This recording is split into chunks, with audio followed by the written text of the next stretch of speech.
বিভিন্ন ওনার প্রতিষ্ঠানের নামে এফডিআর পরবর্তী পর্যায়ে এফডিআর কৃত টাকাগুলো দেশের বাইরে লন্ডার করা হয়েছে। তো বিভিন্ন অভিযোগের বিরুদ্ধে তাকে গ্রেফতার করা হয়েছে এবং বর্তমানে এগুলো একটি বিচারাধীন বিষয়। আমাদের তদন্ত কার্যক্রম শুরু হয়েছে। গতকাল যেহেতু উনি গ্রেফতার হয়েছেন, তদন্ত কার্যক্রম শুরু হয়েছে। আমরা হয়তোবা আরো নিকট ভবিষ্যতে আপনাদেরকে আরো এই বিষয়ে বিস্তারিত জানাতে পারবো।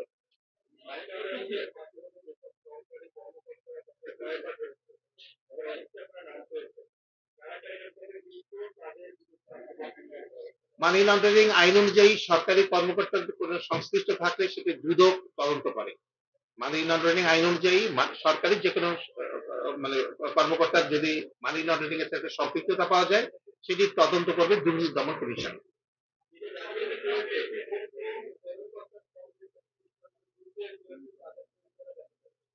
আমরা তদন্তের সাথে এই মুহূর্তে তার বিস্তারিত এই সবগুলো জিনিস আমার মনে হয় প্রকাশ করাটা সমীচীন হবে না। তার নাম আমরা কিছু তো আমরা উনি যেহেতু মানি লন্ডারিং এর সাথে জড়িত ছিলেন, আমরা আমাদের কাছে যে তথ্যপত্র রয়েছে সেটা হচ্ছে যে টেকনাফ এবং উখিয়া অঞ্চল দিয়ে উনি মিয়ানমার থেকে এবং বার্মা, নেপাল থেকে, ভুটান থেকে বিভিন্ন জাতের গরু উনি আমদানি করেছেন। যেহেতু এটা একটা বিরাট বড় এরিয়া, অনেক বড় একটা পোরাস বর্ডার, আমাদের ধারণা যে হয়তোবা এখানে অন্য কেউ কোনো ব্যক্তি এবং গোষ্ঠী তাদের সাথে জড়িত থাকতে পারেন। তো এই বিষয়টি তদন্তাধীন রয়েছে, আমরা সামনে আপনাদেরকে জানাতে পারবো।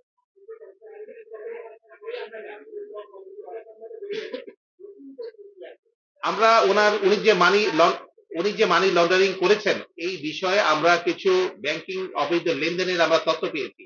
আমরা তদন্তের সাথে ওই বিষয়গুলো আমাদেরকে একটু গোপন রাখতে হচ্ছে। যে ব্যাংকগুলোতে, আমরা কোনো ব্যাংকের নাম উল্লেখ করছি না, যে ব্যাংকগুলোতে ওনাদের অবৈধ লেনদেন পাওয়া গেছে এবং মানি লন্ডার হয়েছে, সেটার যে টাকাগুলোর উৎস এবং টাকাগুলোর পরবর্তী পর্যায়ে প্লেসমেন্ট এন্ড লেয়ারিং যেটা আমরা বলি, সেগুলা যেটা হয়েছে তাতে আমাদের কাছে প্রতীয়মান হয়েছে প্রাথমিক অনুসন্ধানে যে উনি মানি লন্ডারিং এর সাথে জড়িত।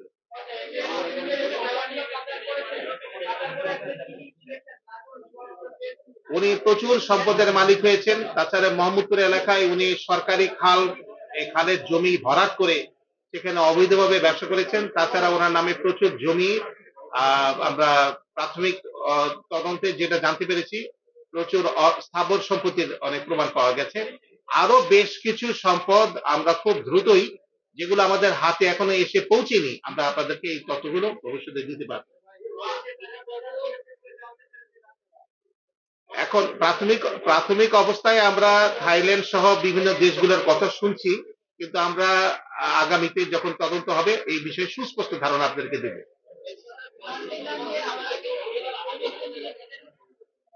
জি,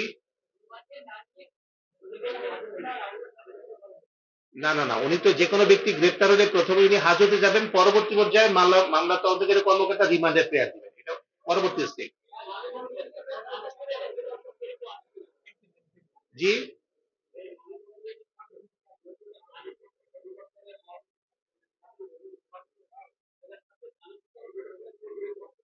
প্রাণী সম্পদ আমরা এই মুহূর্তে ওই বিষয়টাকে জানতে পারিনি, কিন্তু পরবর্তী পর্যায়ে এখানে অনেকগুলো বিষয় আছে যে উনি ব্রাহ্মা জাতির যে গরুগুলোকে অবৈধভাবে আমদানি করেছিলেন, সেগুলো ঢাকা কাস্টমস হাউস কর্তৃক কিন্তু আটক করা হয়েছিল এবং সেই আটককৃত গরুগুলোকে কৃত্রিম গো প্রজনন কেন্দ্র সাভারে রাখা হয়েছিল এবং পরবর্তী পর্যায়ে কৃত্রিম গো প্রজনন কেন্দ্র থেকে সিদ্ধান্ত দেওয়া হলো যে এই গরুগুলাকে আপনি জবাই করে আপনি সুলভ মূল্যে, ন্যায্য মূল্যে মানুষের মাঝখানে দিয়ে দেন, বিক্রি করে দেন। কিন্তু প্রবলেম হলো যে উনি এই গরুগুলাকে জব করেন নাই। জব না করে উনি জালিয়াতির মাধ্যমে কাগজ তৈরি করেছেন যে উনি জব করেছেন। আসলে উনি জব না করে এই গরুগুলাকে তিনি উচ্চ মূল্যে 11 কোটি টাকা মূল্যে উনি বিক্রি করেছেন এবং এই টাকাটাকে উনি দেশের বাইরে লন্ডার করেছেন।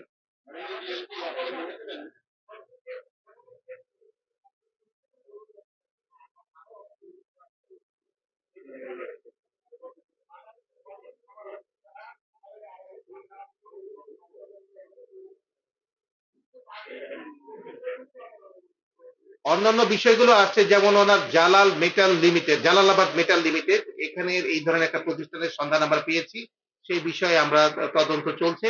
আমরা আরো বিস্তারিত বিষয়গুলো আপনাদের জানাতে পারবো। তবে আপনার কথাটি গুরুত্বপূর্ণ যে হ্যাঁ, ইন্টারফেস হিসাবে অথবা উনি আ খামারের ব্যবসা এবং উচ্চ বংশীয় গরু ছাগলের বিজনেস এগুলো হয়তোবা করতে পারেন।